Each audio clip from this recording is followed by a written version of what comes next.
First tonight, the Stone Roses singer Ian Brown has been giving evidence at the sex abuse trial of Fred Talbot, saying he was there to help boys hurt many years ago. The former television weatherman denies 10 offences of indecent assault on 5 boys during his career as a teacher. Ian Brown said he told people many times what Fred Talbot had done, but the defence questioned his memory of events. Our correspondent Rob Smith has been in court for us today. Rob. There were more television cameras, more newspaper photographers outside around this court today, waiting for the arrival of a famous musician and were waiting for the arrival of Fred Talbot himself. On the 6th day of his trial for sex abuse offences, jurors got to hear from one of the former teacher's most famous pupils.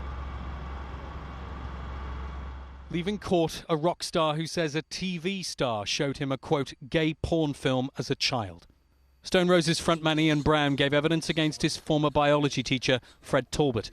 The weatherman worked in education in the 1970s before moving into broadcasting. During a lesson at Altrincham Grammar, the singer told jurors Mr. Talbot led him and his classmates into a darkened room, then showed them the explicit film. Mr. Brown said he only realised years later it was wrong. It wasn't sex education. Seeing Mr. Talbot on TV, the court heard, was a daily reminder for Mr. Brown, pushing him to tell other people what happened. In another lesson, he said the teacher asked schoolboys if they'd ever performed a sex act upon themselves. Mr. Talbot told them how to, then said, "Go home and do it."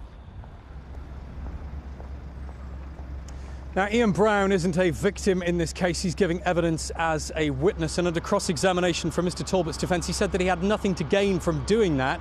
He'd merely come here to help others. When it was suggested to him that actually he was recalling past events, particularly sex education, in a, quote, different light because Mr. Talbot had been charged, he responded, "Suggest on, you're paid to defend him." That defence lawyer then said Mr. Talbot had never shown a pornographic film to any pupils. He'd actually shown pupils a movie about childbirth. She asked Mr. Brown if that meant that his evidence was wrong. He said, no, it didn't.